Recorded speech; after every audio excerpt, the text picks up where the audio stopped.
Last time on Echo, Div reports to Jara about the ping from Dr. JT, but Jara is not pleased. Dr. Mozaeya alleviates Jara's doubts, and the crew enlists Short Rib to decrypt the ping.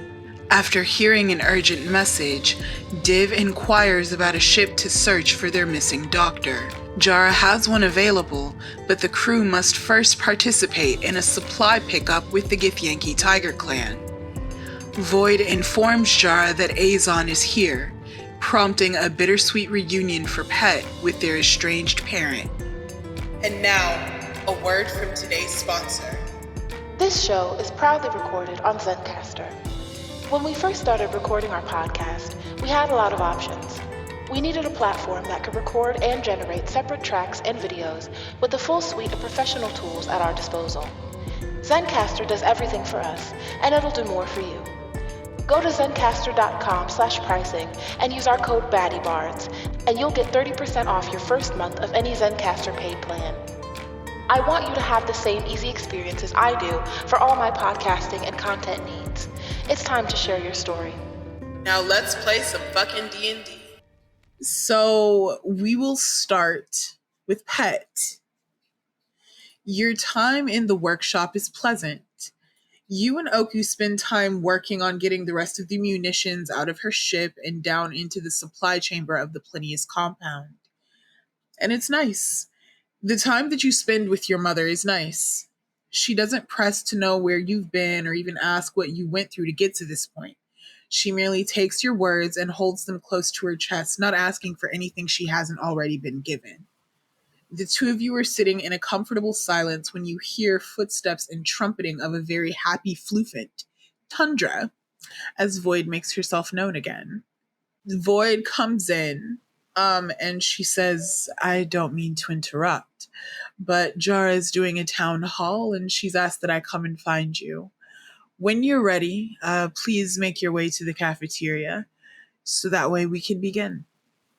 And she turns on her heel, and you see Tundra sort of like trumpeting behind her, making little floofant noises, and the door swings shut behind her, leaving you and Oku alone.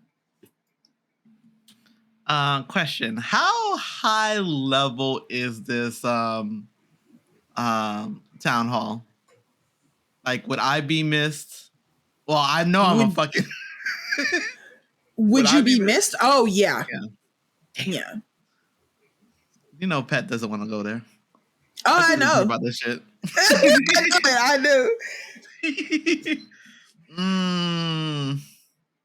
I think Pet looks to their mother and do I feel like there's a time crunch? Not like it's not like you're being rushed, so like you can have a conversation if you'd like. It's just that, you know, this is happening in the background kind of thing. Okay, I think Pet is more interested in finding out where their mother has been. Because you know, town hall, very low on the list. Yeah. But I know that now I know that my parents needs to be thing because I need to explain myself, in which I'm doing. I know I can't. I have to say it on the podcast. I'm doing a heavy shrug with high eyebrows up high, like so. But Pet says to their mom, so what happened? And just sits there and just waits to just give their mom a chance. Oku has always had like a little kitchenette in her gunsmithery because she spends the majority of her time in here. And this workshop is no different. It has a little kitchenette, and she has been making a little thing of like tea of some kind. You smell something fragrant and floral. And she comes and sits beside you at the table. hands over a warm mug of tea to you, not knowing or seemingly caring whether or not you're going to drink it, but she takes a sip of her own and she says, I knew that this was coming. In a nebulous, far-off kind of way. The new ambition was never going to be left alone. It was always going to be stuck in the craw of the IOC. Ambition knew this and asked me and a few other people to keep us as safe as possible, to come up with the cloaking technology that kept the new ambition hidden for as long as it did, and to find the person or people or organization or whatever that was trying to pull the trigger on our home. So that's what I was doing. That's why I left for 2 years, and that's what I was searching for. I have been all over the galaxy looking for the answer. And I found myself in the far reaches near a very strange facility that actually led me to some place much different, an abandoned moon of some kind. And that's where I found Jara. And this was a few years after the destruction of the new ambition. And so in searching, I found some information, but not a lot. And I found Jara in hopes that maybe she would know where the rest of the residents of the new ambition went. So that's where I've been, and that's what I've been working on. Pet not drinking any tea, kind of like pushes to the side and kind of like leaning in to like hear this information. Pet basically push the teas out the way and looks at their mom and just like really just looks at them in like a way that's like emitting like this story is very vague for them for 2 years. There's a jar, there's a facility, there's like there's just a lot of information that they just want more information about. So they're going to say the facility, the Jara, Hollow Moon. How is this all related? You see Oku take another sip of her tea, and she says, well, the common denominator here is me. After a couple of years looking around for information on who was trying to destroy the new ambition, I came home. I was tired of being away for so long. And when I came home, or when I came back to the place that was home, it was gone. There was nothing there. It was all destroyed heavy metal and broken space junk. And so I wandered for a long time because I was lost and didn't know where else to go. I was near the far reaches, and the facility that I mentioned that I happened upon, the New Frontier, that facility I was originally going to check myself in, thinking it was some place to provide help psychologically. To my knowledge, I had just lost my entire family and hadn't even had the chance to properly say goodbye. So I looked around the New Frontier for a while and learned that that facility was not what I was looking for. And so before I signed the final documentation, I left. And again, I was lost and wandering. And so I looked for places that I could be that would provide help for me, places that made sense. And I ended up going back to my roots as a priest or a worshiper of the universe, of the gods of the universe. Pet says in the middle of that, Mm-hmm. Did it help? Yes. It grounded me. And when I found myself again, I was done wandering and started looking instead. I went from one sector to the other, found every planet I could possibly find, every moon, every asteroid, every comet.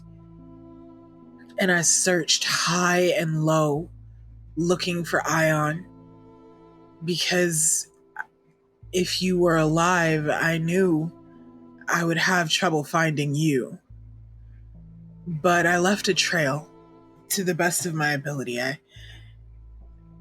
I tried to be found. I made myself obvious in a way that only you would understand.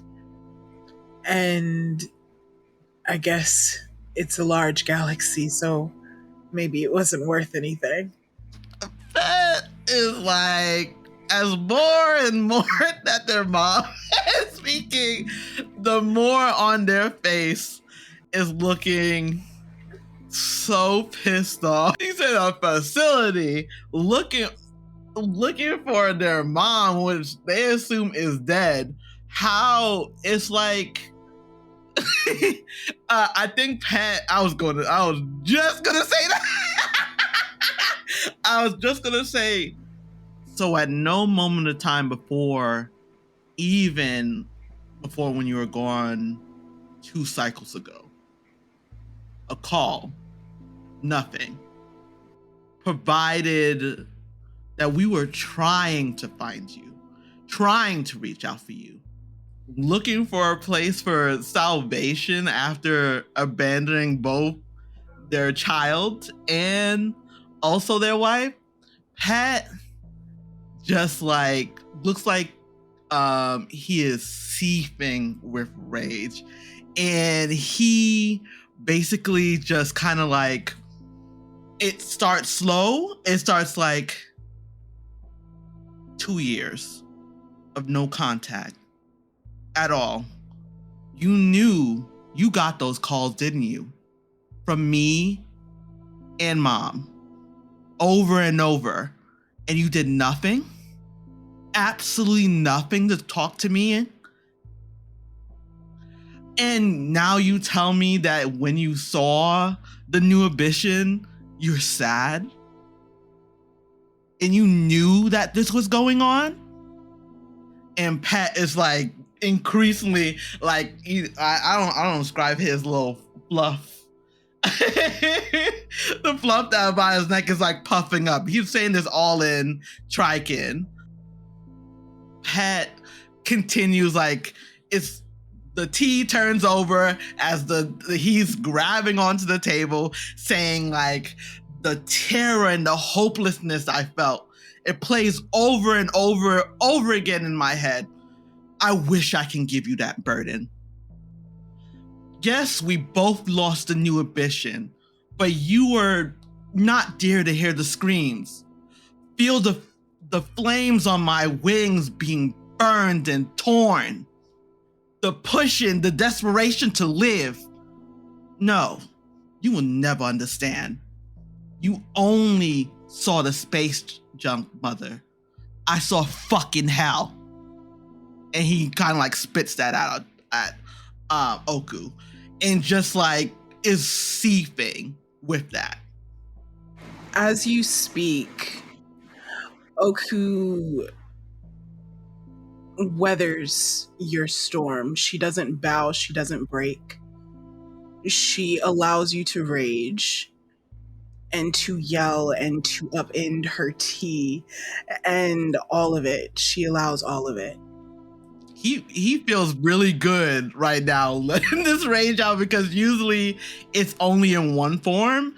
It's like, oh, I can just blow off steam if I'm just, attacking, killing, flying, because that's all his motives of letting it go. These emotions right now is very pinpointed towards them. He looks wind up to the point that he wants to leave. He wants to get out of there, but there's something that's like, I need to know more information. But he's like, this is the point. I need to do this. I need to do it. And Oku seems to understand this.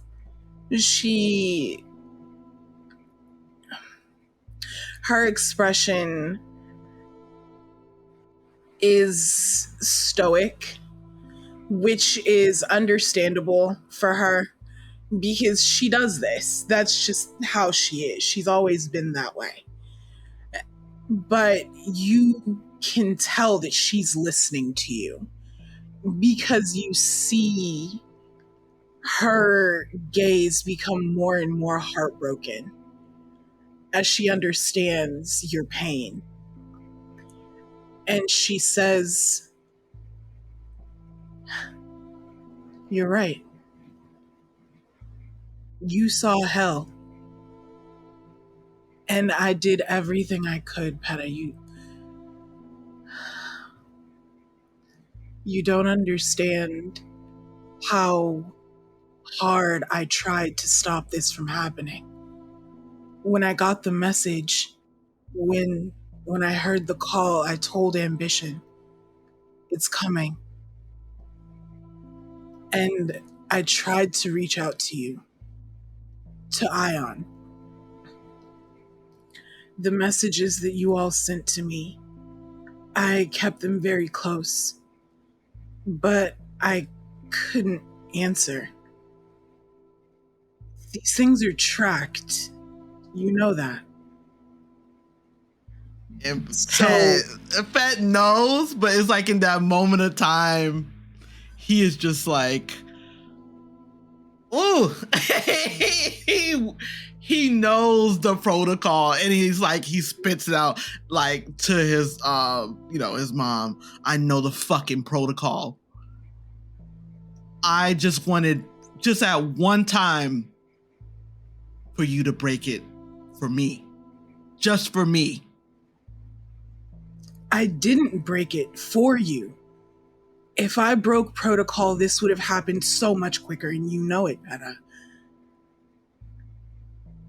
You're an intelligent person. I know you know this.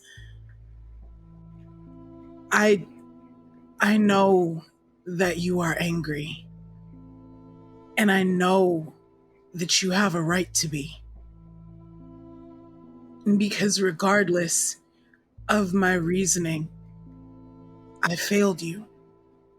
And you saw hell because of it. I lost years, full cycles with you. And now you are grown enough to stand up to me and to tell me the ways in which I failed you. I only wish that I had done things differently. But I have to ask, had I done things differently, would you have become who you are now? Do you want to be someone different? Would it have been different had I been there? Or would it have just made things worse?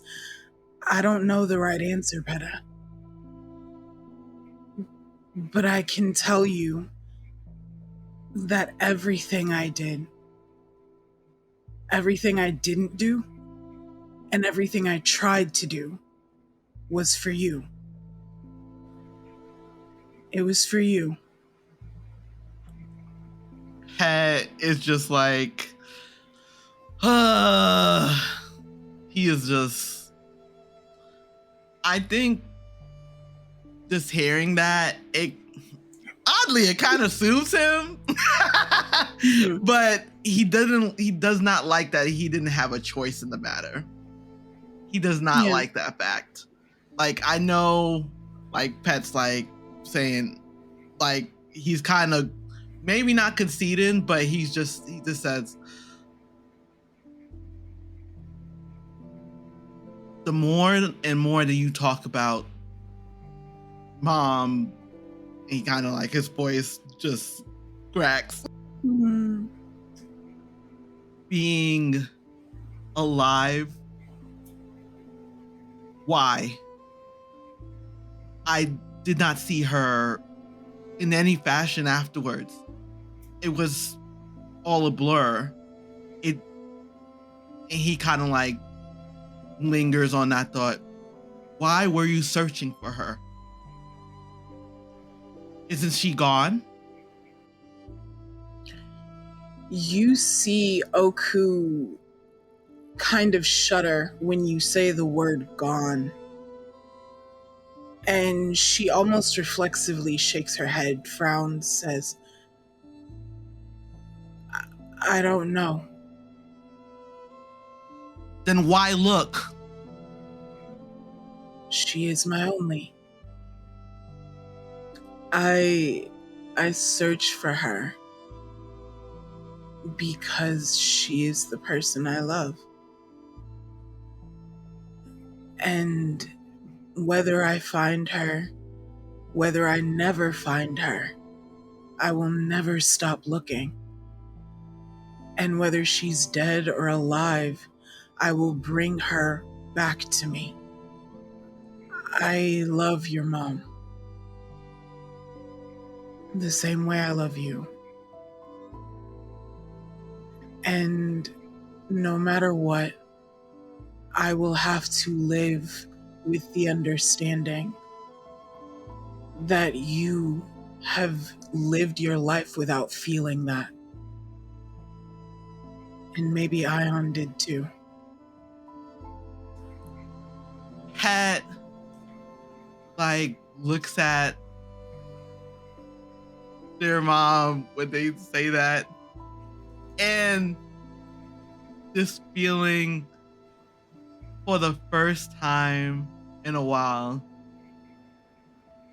Het feels like the emotions are so overwhelming that he's physically just shaking. It's just not, he's trying to maintain his rage, but hearing his mom say that about Ion, you know, the other mom, it's the first time he just looks at Oku,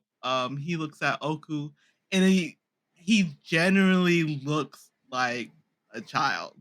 Like, he knew he was doing a tantrum, but this is the first time in ever when he's just like so speechless, so hurt, that hearing that from his mom, Pat is going to fucking cry. Aww. And he's just like,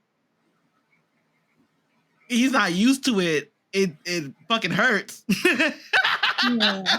That his face is just like scrunched up, and just, he tries to hide it, puts his head down, but it's very noticeable that he's trying to, this is hard for him. This is physically hard for him to cry, but he does not know what else like to do.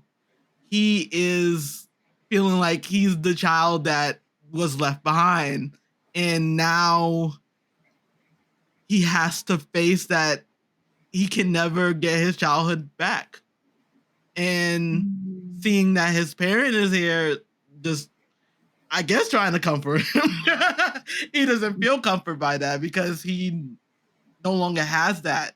And to grieve it, this is the first time he ever done it. So he's like bowing his head into his arm and just audibly weeping and just saying, it was a lot. It, like, saying over, I never wanted to be this way.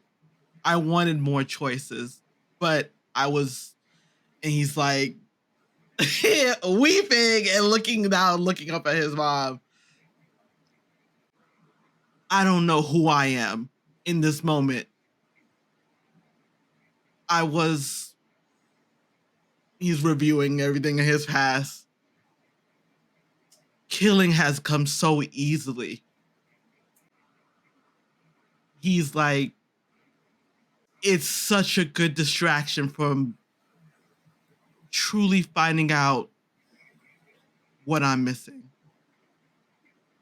But I can't. He's like gaining it back. He's trying to bring back his the face over him. Even if he's weeping, he's trying to bring it back because that's only his natural phase and what he could be able to do. I can't. And he just stares at his mom and says in a quiet voice, "She's still out there?" I really hope so. Your mom is smart, Peta. Smarter than I am by a long shot. I wouldn't be surprised if she's somewhere safe. I hope she's somewhere safe. Pat kind of like goes back. he's trying to recover and like wipes his tears and just says, "Then tell me who did it." Like, is like begging, "Tell me who did this." At this, you see Oku straighten, and she takes on a more official tone and says, "I know where to look. I know where to look. And if you'd like, we can go there together." Celestial others, we got a ship.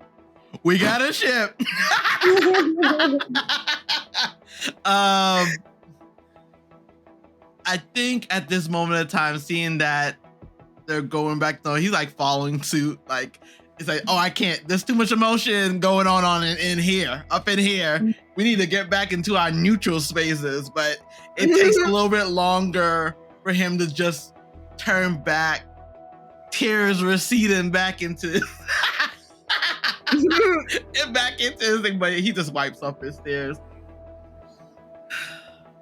And he just says, "I have some other people here, and Jara has offered us a job for another ship. Are you saying that we can use your ship?" Anything you need, Pat.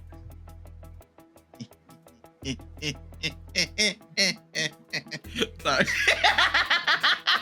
I mean, as she should. As she should. That's what I was like. I think Pat is like reviewing this and just thinking. And he says, "I'm gonna check on with the others. maybe is the only thing he can give right now. I need to see. And he has like a moment of like thing. Do you know who Dr. Teagues is? Just like, okay, let me randomly think about other people like right now, even if this is emotional shit. But now that we may be getting a ride, baby. He got his friend that he needs to know information about. There's a facility. Looking at Apple. Look at.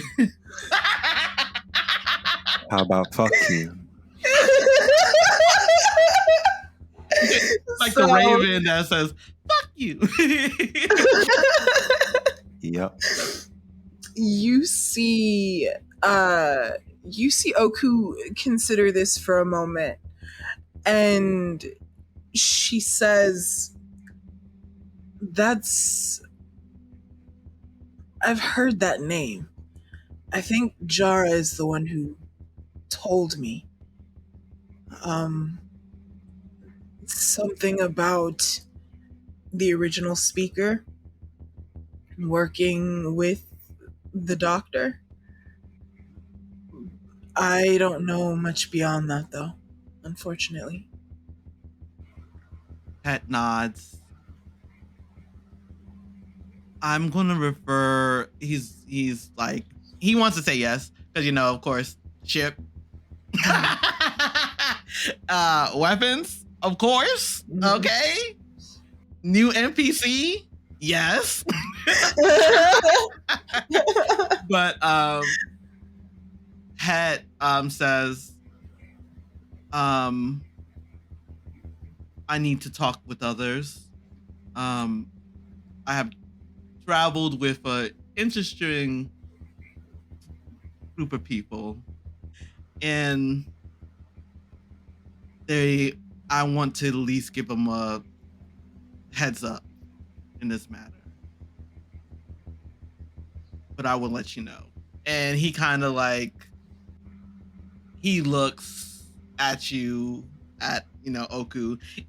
Het says to his mom, and just like, yet again, he's recovered, so it's pretty neutral again. So he says, I want to give you this chance. I want you to. He looks kind of like down a little bit. I'm allowing you to have access to me now. I found you. I've done my job. It's your turn. So let's work together. And maybe, and he kind of hesitates on this, I can trust you again. You see Oku nod, take this in, and she says, that's fair. And I appreciate your honesty and the opportunity. So I think Pat, I think this is just a start. So he's feeling like this feels like a good end, like a good starter to go find other people, because he needs to get out of the emotional damage zone going on in here and go find his goddamn friend. Okay. So you want to head back into the Plinius compound, correct? Beautiful. You see Oku goes back to, she stands to walk you to the entrance of the ship, and she doesn't leave. She just allows you the space, and you feel her watching you as you go, before she turns and goes back inside of her workshop. And we follow you into the cafeteria of the Plinius compound. This place is huge, and at this precise moment, full of people. People of all shapes, sizes, colors, creeds, species, religions, take your pick. Folks are everywhere in the compound. And even though it's a lot of people, it still looks like there should be more people for this to be the resistance. So you see Jara standing in front of the screen that's right next to the hot tables. She's standing next to the screen on a big stone dais. It's cracked, but it's large enough to be basically like a stage of sorts. It's a large circular dais. And she sees you because, for all intents and purposes, you are head and shoulders above the rest of the crowd. You are a very tall and very ostentatious gift with gorgeous wings, so you're visible from a mile away. And the wig. And the wig, yes, let's not forget the iconic wig. Yes, you are very visible, and she gestures you forward. And you see the rest of your party, your friends, sitting in the seats right in front of the dais, surrounded on all sides by people from the compound. And you hear a murmuring going up through the crowd as the four of you converge once more. And Jara leans down on from the dais and looks at the four of you and says, "Thanks for being here, guys. Let's get this going." And she stands to her full height before the crowded cafeteria on this dais. And you hear the murmuring come to a stop as she raises her hands and says, "Okay, everyone, I think it's time we talk." And she begins to explain. She explains how she got the invitation to the summit to begin with and was okay, she's showcasing how she was invited to the summit and how this summit was to showcase technological advancements among the parties. And she knew that it was shady to begin with, basically, because she knows that everyone else knows how small the resistance actually is, or how small the cavalry is at this precise moment. She says, "Well, of course I went. And I went alone on purpose. I didn't want anyone to know how many we are. So I was the first to be called upon at the summit to showcase new technology, but we don't have a fucking R&D department in the cavalry. So of course we had nothing to show. And that's what I told Calpurnius the asshole." And she continues her story, details how the prototype opened its stomach, how she saw the inside of an arcane black hole sucking her in bit by bit, and how she felt true terror in that moment. And she tells how the four of you saved her. And at this, she gestures to each of you in turn. And she says, "Our new friends here, they are the ones who helped stop the prototype from engulfing me. And I'm not really sure what serendipity was going on that day, but we got away with our lives and this prototype for us to study." At this, you hear a bunch of murmuring through the crowd as people hear her say that the prototype is here. And somebody stands up from the crowd and says, "You brought that thing here?" And Jara says, "You have to understand, Clemius. It was it was a hell of a situation. Everything happened really quickly. And had we left it, we might have been overtaken or swallowed whole or something. You weren't there. So I made the best choice I could in the moment. It hasn't been turned on, and as far as I was told, any navigational or location software or hardware has been gotten rid of at this point. I understand your concern, but you have to know that I had the best interests of the cavalry at heart at all times." And the murmuring sort of comes to a halt, and people seem to be listening to what Jara is saying, even though there is a more distinct feeling of dis-ease, or unease, that's the word, because dis-ease is just disease. And she looks at the four of you and she says, "If you'd like, please feel free to introduce yourselves." And she gestures that you're welcome to come on the stage should you like to.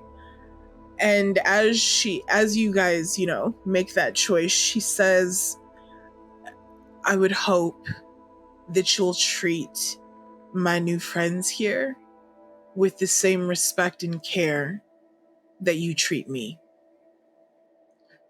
We are few here. So let's not cause rifts where there don't need to be any. If you trust me, then trust them." And she stands back and allows you guys the room to do as you will. Div gets up. I'm sorry. Div gets up, steps on the platform, and it's like, "I'm Div. That's DIV. These are my friends. And I'm the one who decided to bring the prototype. So if you got any smoke for anybody, it should be for me and not Jara." And they'll just go sit back down. You do hear murmuring throughout the crowd as you say that, but it comes to a halt after a couple of minutes. No one seems to have anything to say about that except one. There's like a little kid, like a little itty bitty, like 2 foot tall, like magma dwarf. And you see this itty bitty, like toddler looking person, with like dark hair that like sticks up like smoke fumes, like billows out like smoke. And they have like eyes that look like lit coals, and when they talk they cough out exhaust, and they leave little singe marks as they walk forward, and they go, "Does that other robot look like you?"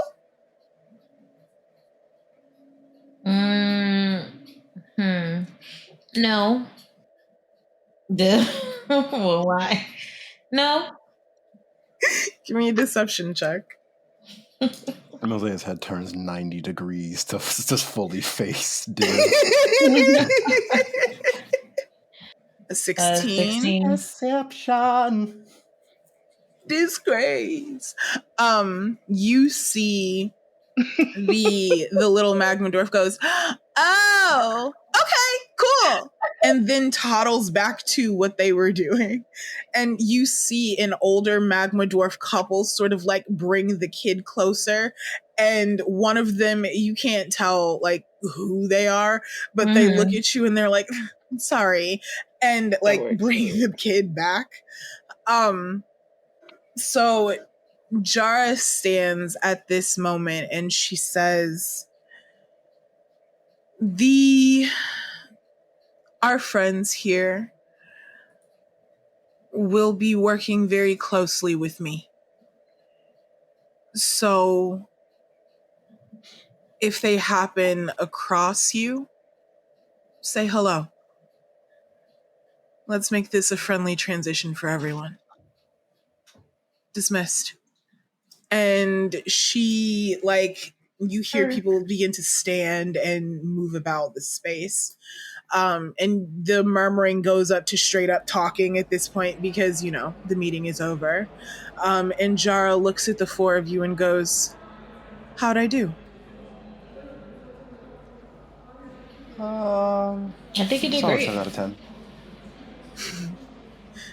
Jara gives you a smile and she says, thank you. Now, I do have a couple of other meetings, but if there's anything you'd like to discuss before I let you go. Can we actually get the keys for the ship to make that run for you? The Githyanki Tiger Clan? Oh, That was great. You see Jara, like, looks surprised at this and says, oh, right. Well, the supply run is in a couple of days. But I can introduce you to the people you would be working with. If you'd like, I can find them right now, or I can send them to your place later. Which would you prefer? Just let us know where we can find them. Okay. And she says, she looks over at you, Pet, actually, and she says, you would know where to find them, actually. They all work down in the supply chamber behind Void's office. And you do. You know where the supply chamber is. Am I assuming the person that they're working with is going to be their mom? No. Oh, there is a completely different crew. Your mom brings munitions. This other crew goes and gets food, clothing, water, that kind of shit, like power cores, all of that. Okay. From other places. So the supply chamber, when you went to put the munitions down in the supply chamber, you saw people milling about, putting things in different places, organizing them, yada, yada, yada. There was a crew of about maybe 10, 15 guys down there. And you saw, like, parked in a separate hangar bay over to the side, a big ass supply ship. Which presumably these 10 like dudes would be on to handle the supply runs. So Pat, you didn't meet them, but you saw where they operate. So we got choices. Okay. I think Pat says we're gonna need to talk to everyone. Yeah. He doesn't go into any more details, but he just said we're going to need to talk. Okay. Jara says, I'm happy to leave you to it, but if you have any issues at all, and she, like, holds out her communicator and, like, touches each of y'all's in turn, like these jailbroken communicators that y'all have. She touches each of them in turn, and you hear bloop, bloop, as, like, her contact information is uploaded. And she says, stay in touch. Wait, Dara, before you go, I wanted to ask, could you send me a picture of Oslo? Oh, certainly. Of course I can. And she, like, quickly, like, flicks through her communicator, and you see, like, a little holographic screen pop up above the screen, and she slides through it really quickly and sends you a picture of a tabaxi woman. And you hear somebody, like, say her name off to the side, and she looks and she goes, sorry, I've got to go. And she disappears with the person who was calling her. But you see a picture on your communicator, Div, of a gray, like, speckled tabaxi woman with, like, white mittens. And, like, a little heart looking marking above her, what is this? Right eyebrow. So you see this tabaxi woman. long, sharp teeth and claws and all of it. She does not look like a slouch. In full military garb, with like little epaulets and stuff and sashes and awards and whatnot. Yeah. And that's what you see on that photo. Cool. Thanks, Sharon. And Div will like turn to look at Pet. You need to talk now? Or what's up? Pet says I have some things to discuss with all of y'all. If this is okay to be here to talk, or do we want to go somewhere private? Go back? Yeah, let's go back. Let's go back to the room. So y'all are heading back to the room now? Yeah. Okay. So y'all make your way. It's not too hard, and you do see a couple of people as you're walking through the hallways back to your room.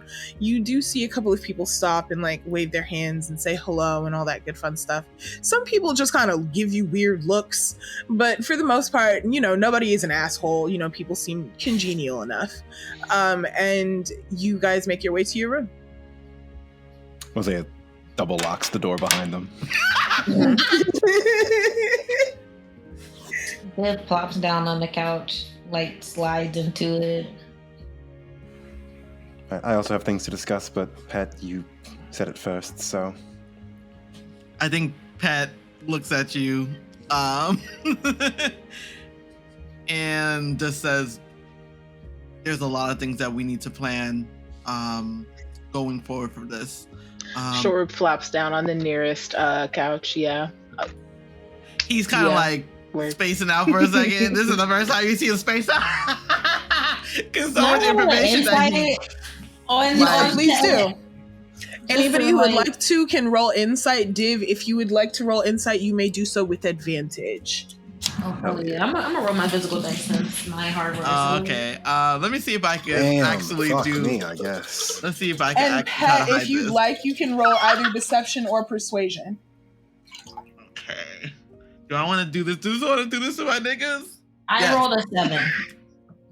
Yeah, I was about to say. Damn. Okay. Let's go, Rib.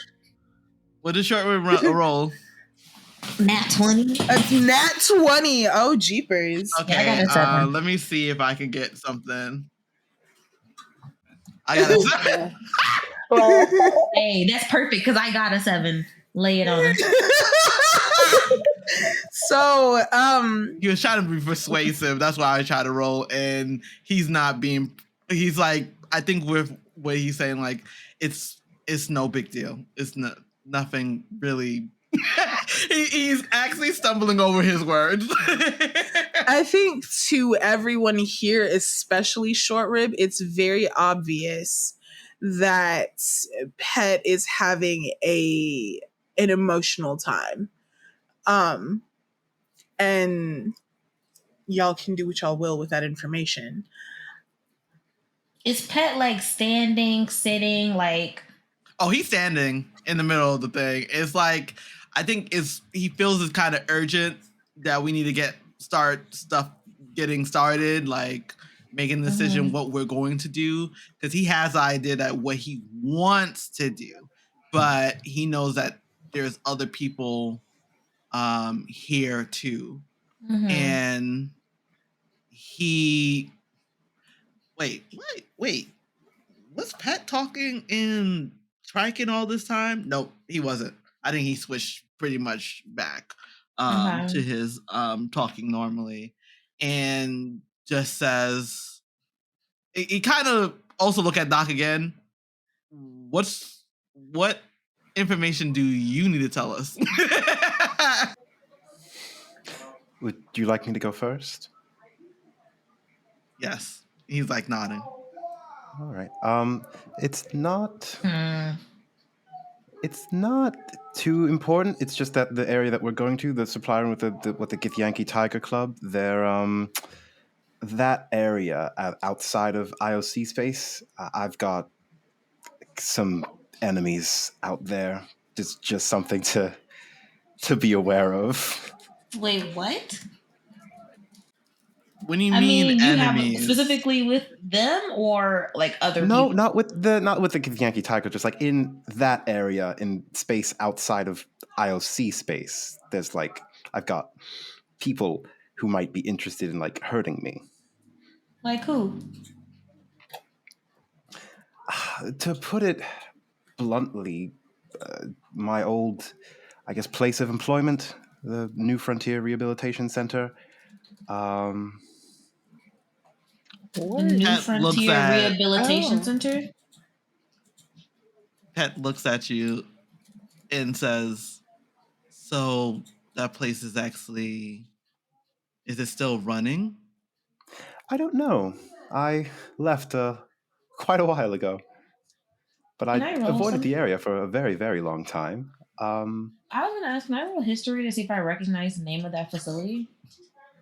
Oh yeah, definitely.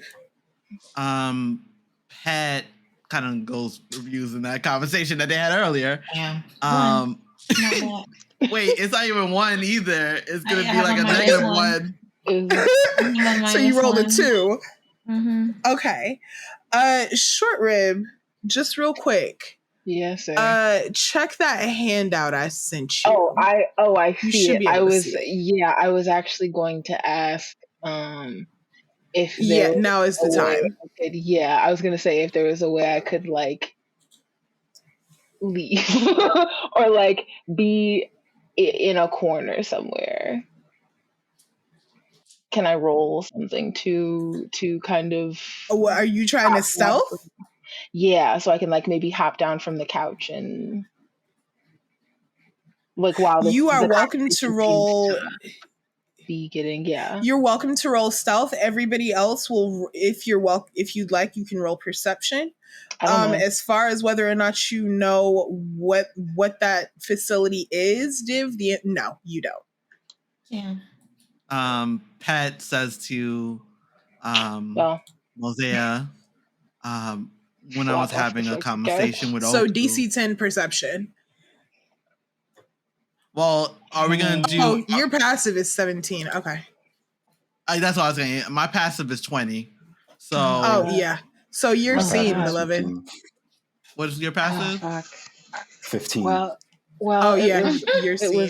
it was fun. I think I don't know. I'm trying not to. I think Short Rib is truly trying not to like Make a fuss. draw attention.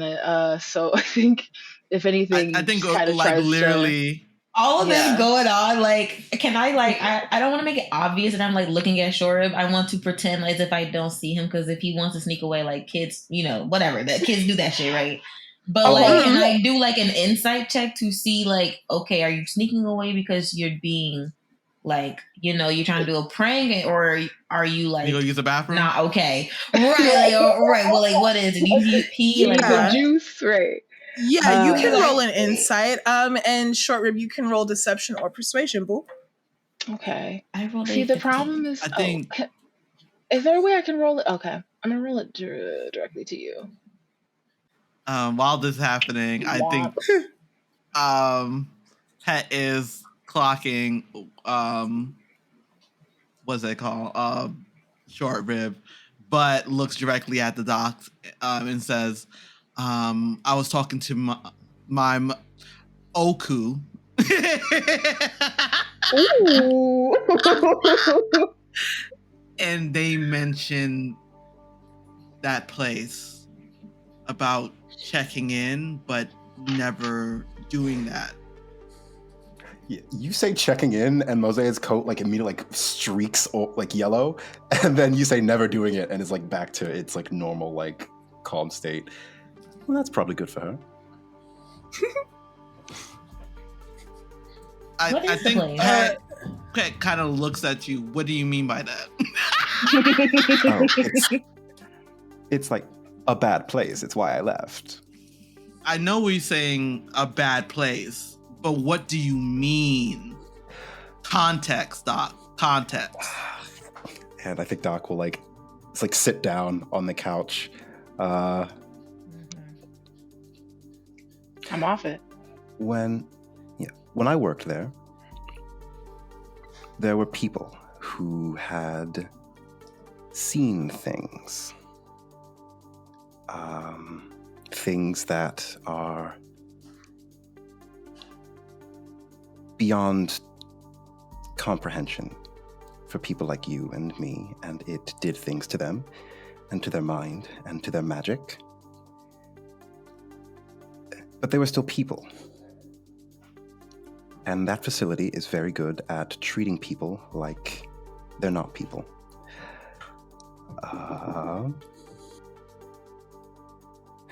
The isolate was bad. It was nothing compared to the new Frontier Rehabilitation Center.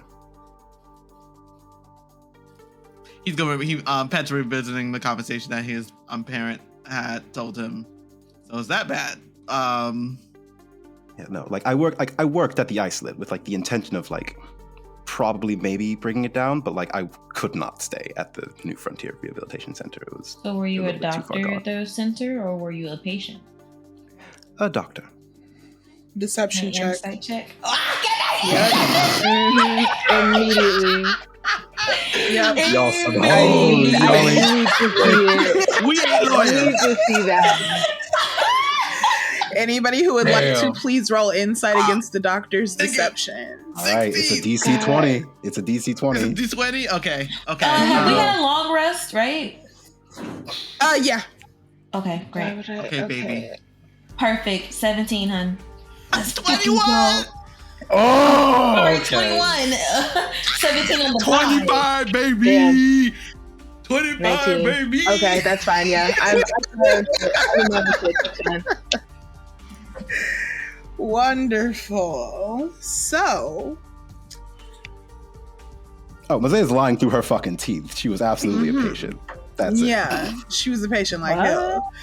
And it's funny to note that never once have y'all called her anything but doctor. Out of respect.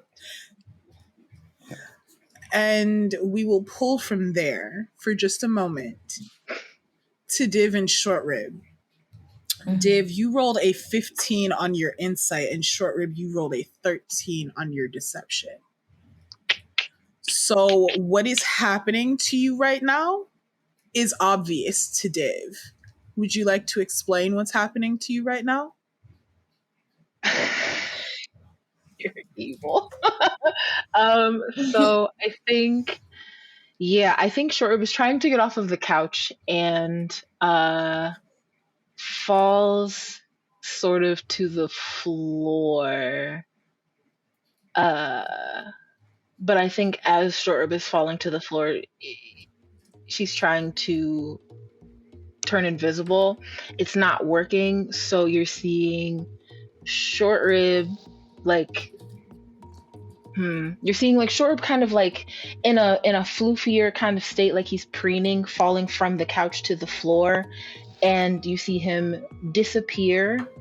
You see 20 or so fingertips kind of all at once, and then nothing, and then you kind of, I guess, maybe feel Short Rib hit the floor, hopefully invisible.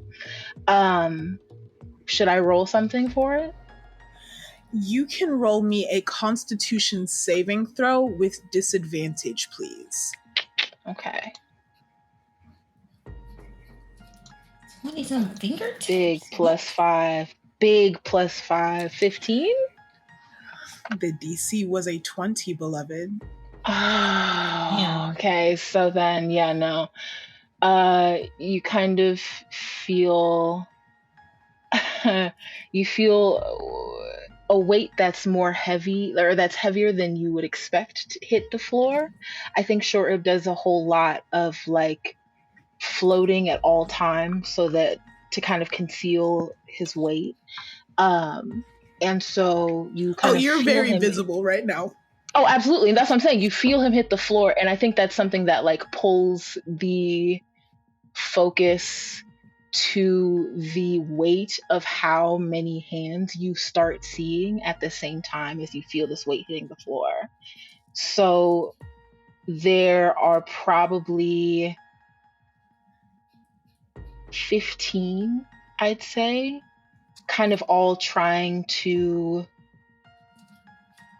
sign at you or in your direction to kind of try to make sure that minor illusion keeps working.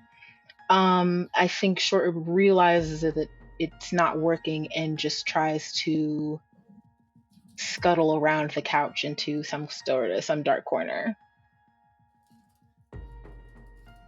So, hold on, wait. I'm so with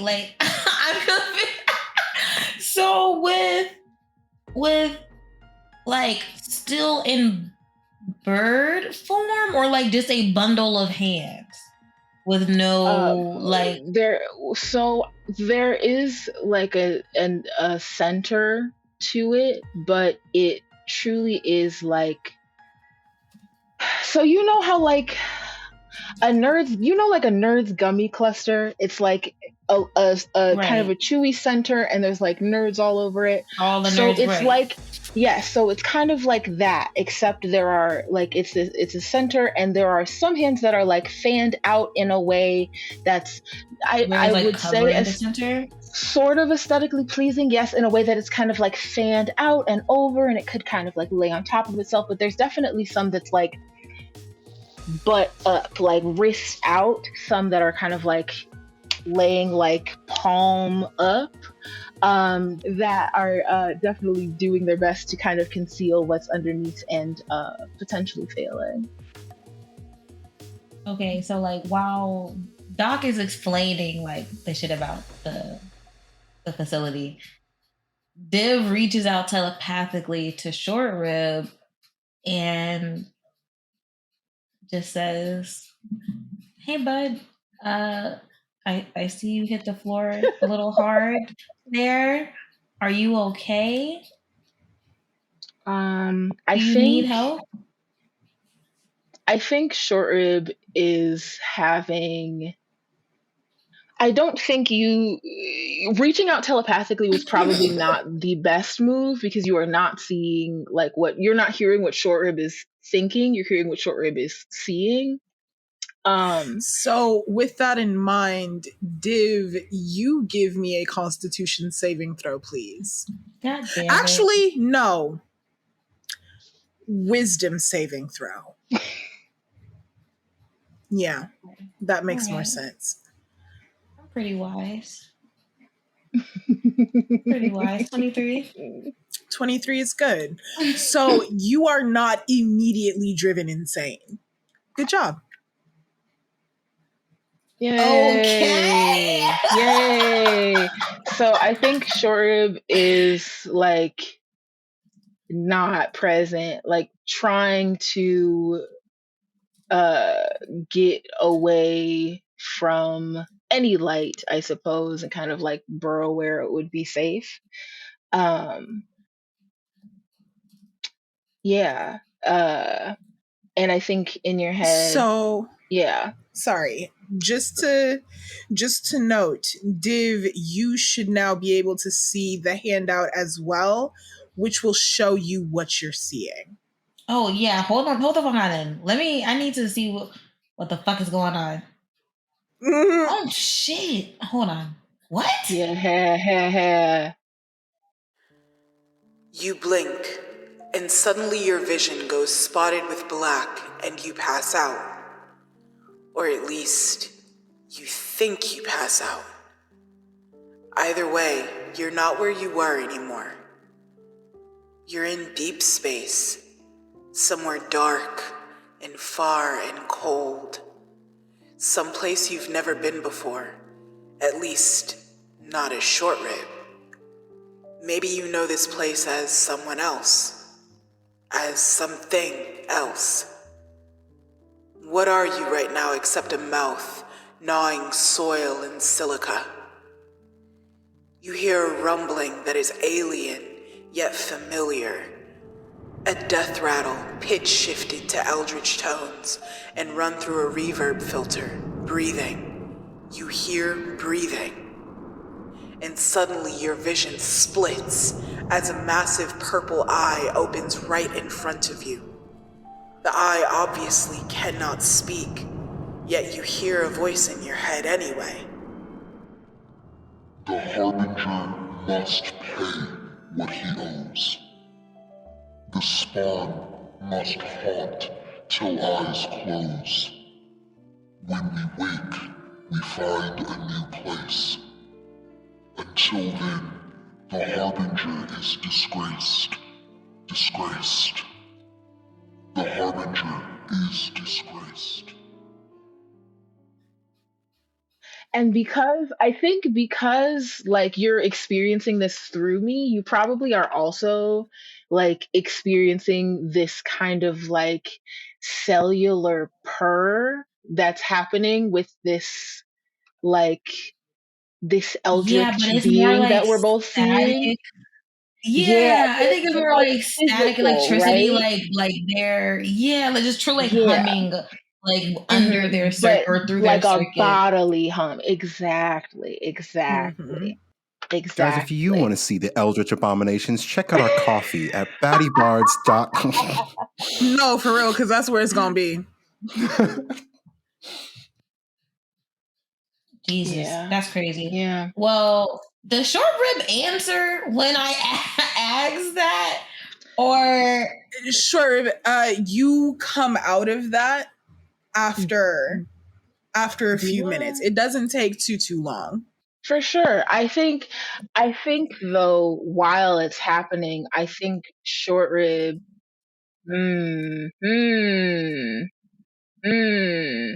I think short rib is deeply hurt by being called a spawn. And I think short rib in a split second realizes that that means that he would have had to have come from somewhere finally. And I think coming out of that, he is did he ever make it to that corner, gang? Did that ever happen? Yeah, Okay. you scuttled your way along. It was just obvious that that's what you were doing. For sure. So I think short rib kind of like coming out of that and feeling the closest he ever has to roots that are tangible. I think he cries. I think, well, not even cries. I think short rib, Short rib does not really have like context for feelings. So short rib has seen and knows how to mimic what being sad looks like, or feel or seeing longing, like what that would look like. But I don't think he really like feel that. And so I think it would be him experiencing those feelings for the first time. And I feel like I need to roll something to see if he doesn't throw up. I don't know. Those are like big feelings for if something you want to try that to is resist this. throwing up, yeah, let's get another Constitution saving throw real quick. It'll just be flat. Okay. 12. Yeah. You don't upchuck. You do stumble quite a bit. I think that there is a level of disorientation that comes from having been so suddenly ousted into visibility, into true visibility, where you, as you were seen. This is the first time that someone outside of Big Ma has seen you.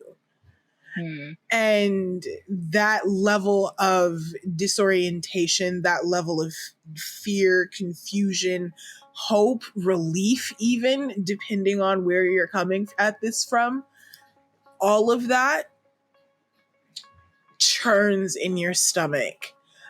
But it settles after a moment. And you begin to relax.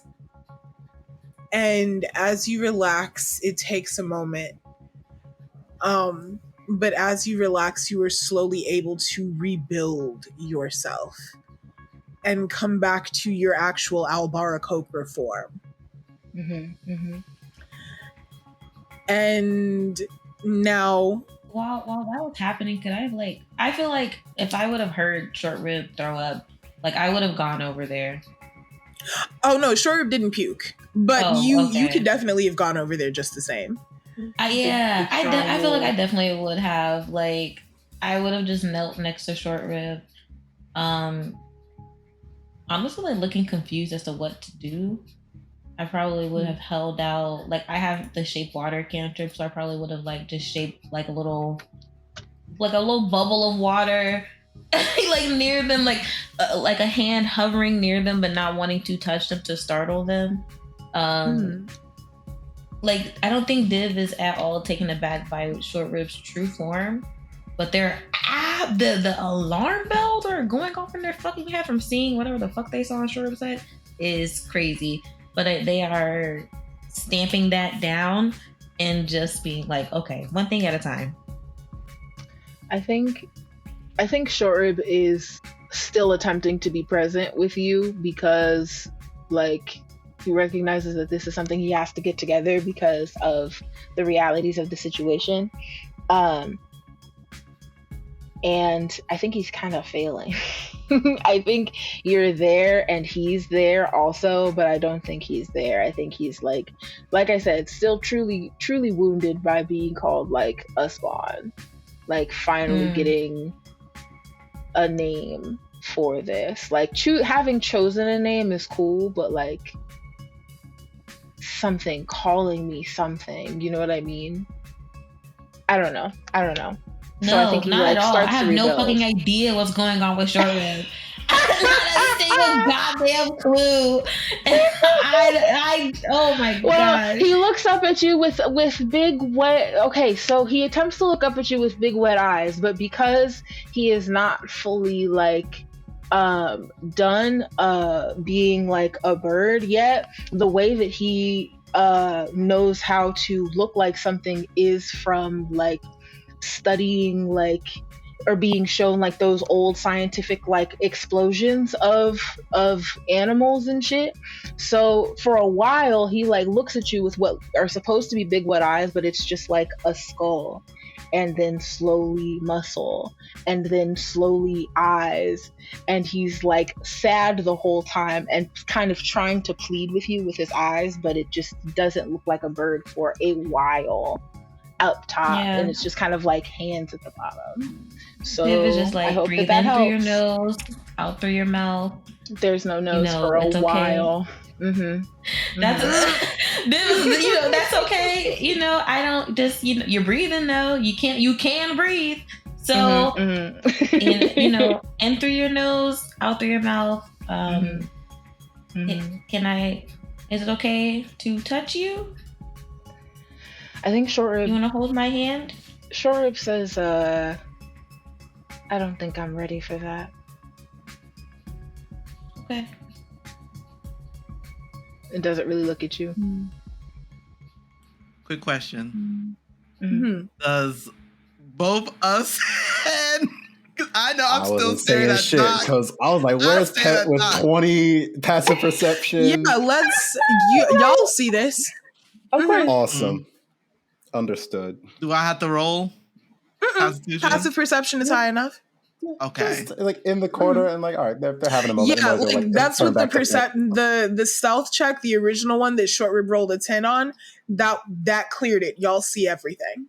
Yep. Yay. Cool. Mozaeya will just look in the corner and look right back over to Pet. Be like, "Yep, wow, that's we looking at each other. Wow, like me remembering. Like I could pinpoint the exact episode 6 when you were trying to say like all this stuff about you being a doctor. Yeah, no. And I think Mozaeya listen, hey. Say something about it. I dare you. Mozaeya's gonna like message Pet like, all right, so that's 10,000. Not our business. Definitely not our business. Please, Ooh, Div wants so bad. Message I don't think allows you to answer back, but you can talk. You can reply to messages. I'm pretty sure. 1 second. You can. Okay. I think you can reply. Wait. The target hears the message and can reply in a whisper that only you can hear. Thank you. Oh, that reminds me. Yeah, cool. Keep going. Yeah. So they'll be like, yep, cool. What did you say, Apple? I didn't hear you. Yeah, they'll be like, all right, so that in the corner, that's not our business. We can wait for them to. Other question. Did Short Rib voice change? Mm-hmm. Yeah. Oh, okay. All right. I think and it's to something you recognize. Yeah. And I think Pet looks at Doc and says, I've been holding back saying this information. Seems to be an orientation for this party, so lay it on me. Why do you and Shortwib have, or the screams you had, similar voices? Mozaeya would kind of like tilt her head. What do you mean by that? Looking at Shortrib. You can't looking back at We're doing message. We're doing message back and forth. Damn. No. I'm so sorry. I think you say that, and Doc says out loud, "What do you mean by that?" Like Doc says out loud, "What do you mean by that?" So Pet looks towards Shortrib and see what Div is doing, and looking towards you. And this says, matter of factly, y'all voices are similar. This, I guess, makes sense in whatever type of situation this is. But I want to go back. Let's bring that back to the point when we had that conversation. I don't mind calling you Doc. You were very passionate about that moment. But why were you sent there? Mozaeya had been sitting down on the couch, and she'll slowly stand up. Mm. I saw the dark between the stars, Pet. Are you saying this out loud to me? To say it? No, I said it fully out loud. I saw the dark between the stars. I saw the cold between the suns. And the cosmic joke of the universe. As you say this, Doctor, Pet and Div, you both get ascending. The message reads, Eastries is under attack. The IOC have found us and they're destroying the district. Brava. People are blowing things up. Astra's missing. Please help. From who? From Zind Meadow, Zan's younger brother. Oh my fucking God. Everything's happening today. I lost my mouse pad.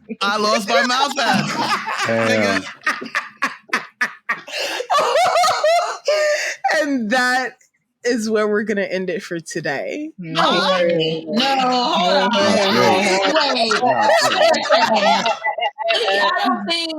I don't know about that.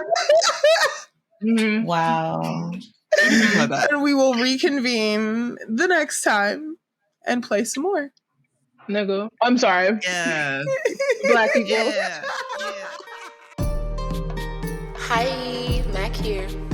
If you liked what you heard, please let somebody know by rating us 5 stars, maybe writing us a lovely review on Spotify, Apple Podcasts, and YouTube, or honestly, just telling a friend. Want more BaddieBards? Our social media details are in the description below. Thank you. Talk to y'all later. Bye.